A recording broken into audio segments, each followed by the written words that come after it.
seen my previous video on safety equipment, and in that video I just covered the items that are required to be on my boat to operate here in Canadian waters. What I've done is I've spent the last couple days making various video clips around the boat to show you what else I've done to my boat and what else I've added to my boat to make it a little safer. So I hope you guys enjoy. It's a two-part video to make sure I covered everything off, and let's get to it.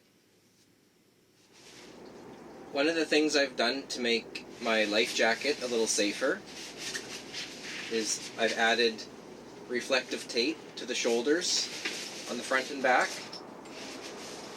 I've added a strobe light, just give that a twist, and now I'm much more visible at nighttime.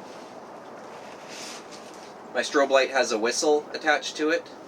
Another thing you can do to make this life jacket a little safer is add a crotch strap to it. Now this wouldn't be for any load-bearing purposes in terms of hoisting a person up.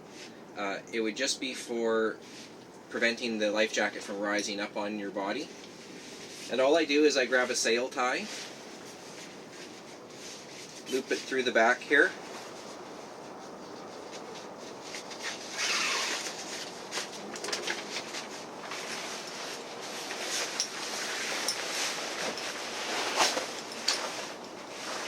put the jacket on,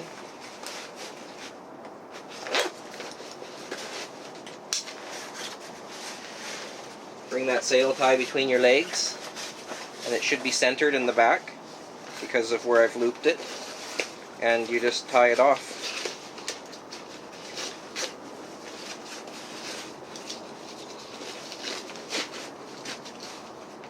And there you go. You have a crotch strap, so that'll help stop the life jacket from rising up on you.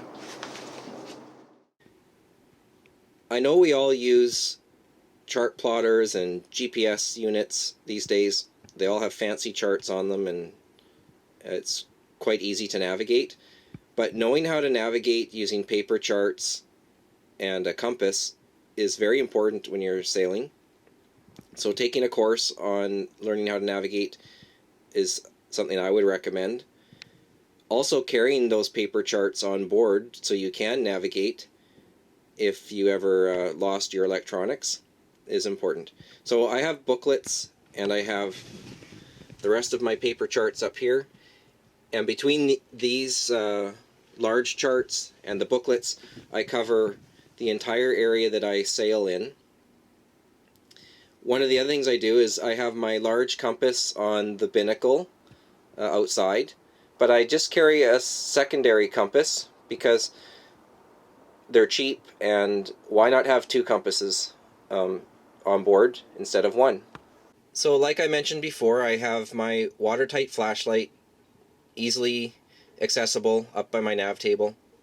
I also leave my binoculars there because that's another item that I want to have readily accessible. And having one watertight flashlight was the minimum standard for this boat, but why not have two? And I also have this other old pair of binoculars, so why not have two sets of binoculars? So as you saw in the previous video, this is where I keep some of my safety equipment like flares, and my air horn is in here.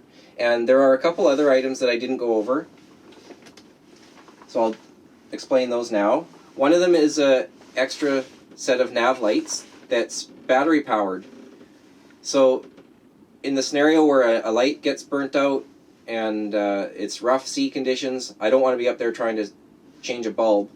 I'll just bring this up to the bow, use some electrical tape, tie it to the bow, turn it on. Like I said, it's battery powered, and that'll at least get me to the next port or anchorage, and I can do my bulb replacement at the dock or in calmer waters. But this is a great little temporary fix. I always carry extra whistles. You can stick this in your pocket. They all have little ties on them, so you could hang it around your neck. But I always like to have extra whistles on board in case if someone wants to have one in their pocket or attach it to their life vest.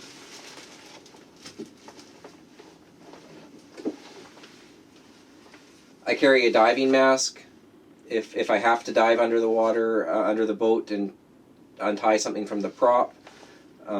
It's good to have one of these because your visibility is hugely increased, obviously.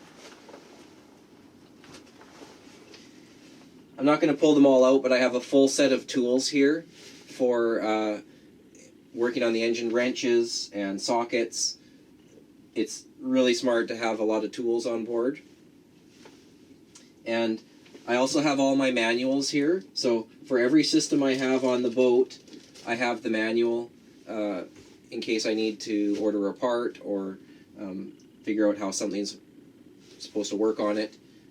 Everything is in there. I also carry ear protection. Sometimes you have to check the engine when it's running. It's a 3-cylinder diesel, so it can be quite loud. And just having this on is a little easier on your ears. And I think that is it for the items in this cupboard. And I have a couple other things that I'll go over, and but they're in a different place. My last boat had a tiller, and the boat I have now has a wheel. So what that means is my wheel is attached to a mechanism that uses cables that is attached to the rudder, and that is how I'm able to steer from here and have the rudder move when I turn the wheel. So a scenario that could happen is that my cable breaks and now I have no way to steer from the wheel here, so I have to have a system in place that will allow me to steer if that ever happened. So if my steering cable ever broke, if you look down in behind the wheel there by the power cord, you can see that as I turn the wheel,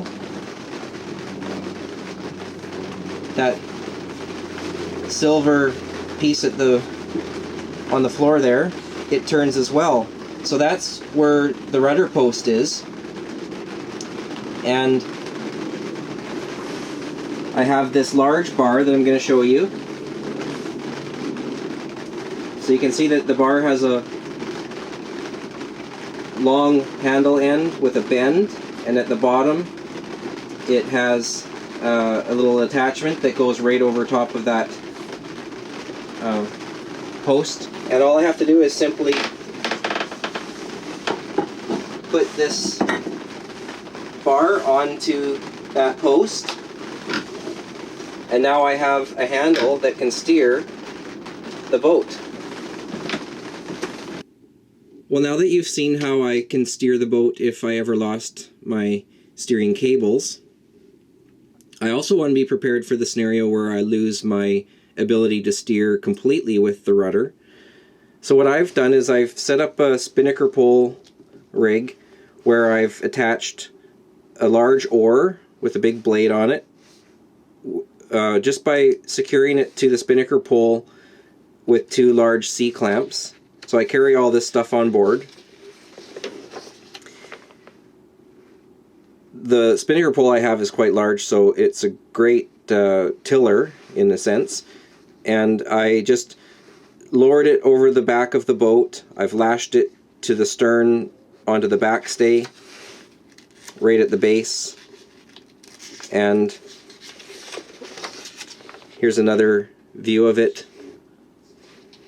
And you can see how long that pole is.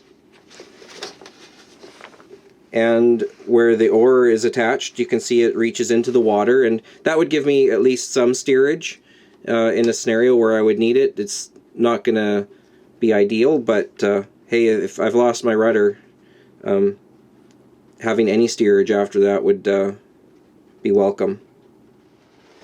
When I bought my boat, I found a box solely dedicated to various sized tapered plugs.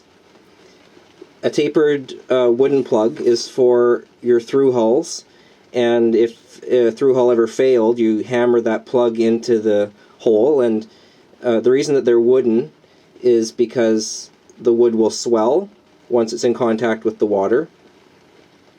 So I thought if I ever had an emergency where I needed to seal up that through hull quickly, the last thing I want to do is be digging through a box full of various sized plugs, because all my through hulls are of various sizes. So what I've done is I've attached with a line to each through hull in my boat a wooden tapered plug. So I know now that this plug goes for that through hull. And every through hull on my boat has one of these. And the reason I keep it in a plastic bag is because, like I mentioned, the wood is supposed to swell. Well, it will swell once it gets in contact with the water. So I want to keep this as dry as possible so that if I ever did need this and I hammer it in, once it's in contact with the water, it'll swell up a bit more and create a better seal. And we all know these areas in engine rooms and under the V-berth and stuff down by the holding tanks, they can get damp. So I want this to be as dry as possible so I get the maximum efficiency out of it when I do need it.